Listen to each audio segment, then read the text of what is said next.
Maayong adlaw din idol. So ngayon ay update ko naman po kayo sa ating backyard. So mayroon po tayong na ginawa na isang breedingan. Low cost budget lang po ang idol. Dahil mura lang po yung materials na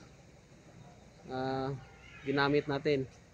So yan, kung nakita nyo po sa likuran ko, yan po ang ginawa natin.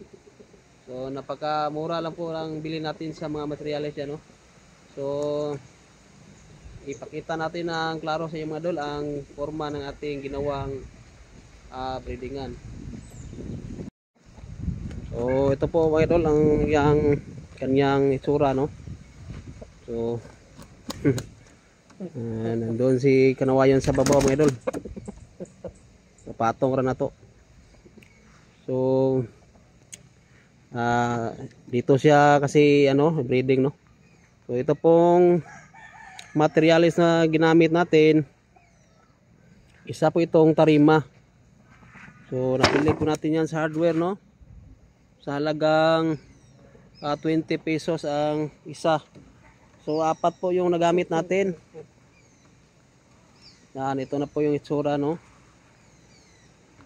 So wala kasi tayong budget mga idol na magpagawa ng magaganda at yung mga malalaking mga breedingan. So mura lang po ang ating binili ngayon na materialis.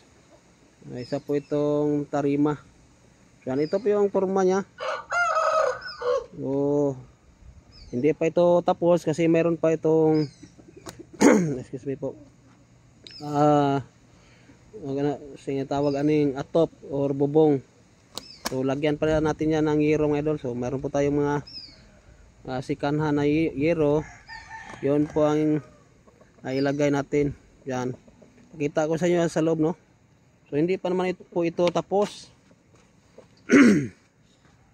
So dito po natin ilagay yung paitugan ng ating manok.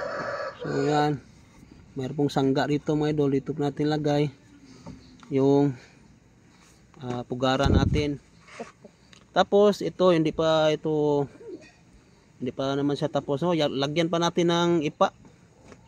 Yung rice hull ba tawag doon mga idol? Sa mo humay na doon, pasi sana. Yan. So ito po yung niya, pintuan. So yan na po ang tsura niya. Pwede nating talian lang, no? So yan po. Dito po natin i-breeding si kanawayon para kita na tagliwat anidol. Makakita na tayo ng niya, anak niya. Yan. Ito yung itsura mga idol, no? Mura lang po talagang ang materialis na to.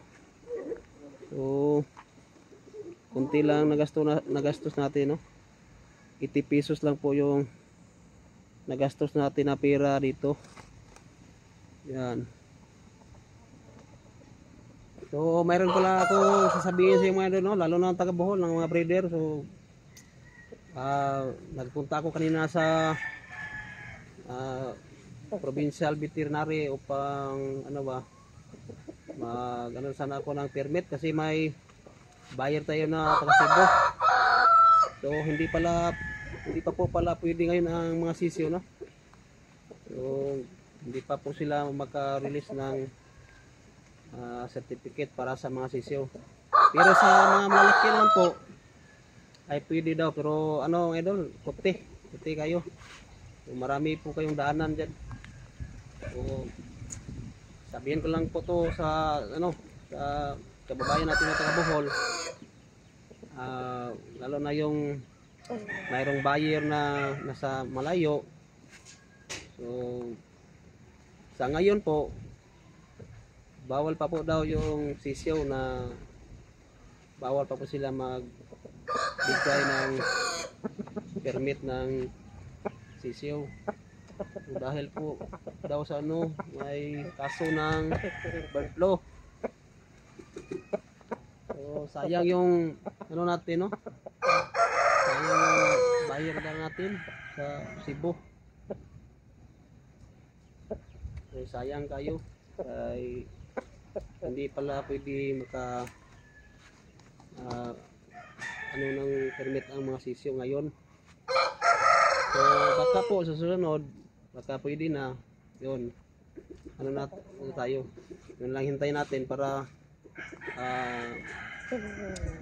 makapagbenta na natin pagbenta tayo doon sa malayo sa labas ng ating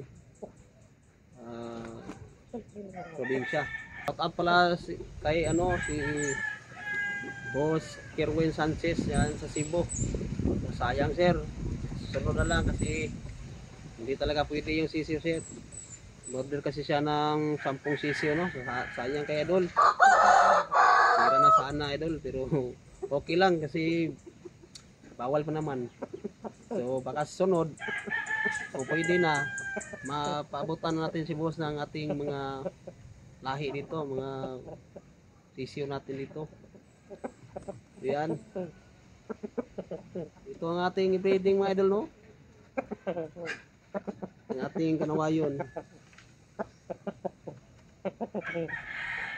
Hintay lang po tayo mga Idol. I-release po natin yung mga sisiyo nito.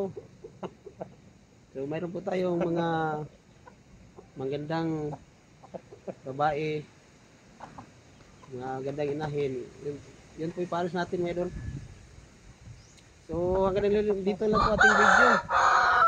Ito lang po ang ating update sa ating munting manuka, no? Salamat po sir. Salamat po ma'am sir sa inyong papanood at pagsuporta. So God bless po sa lahat. Thank you.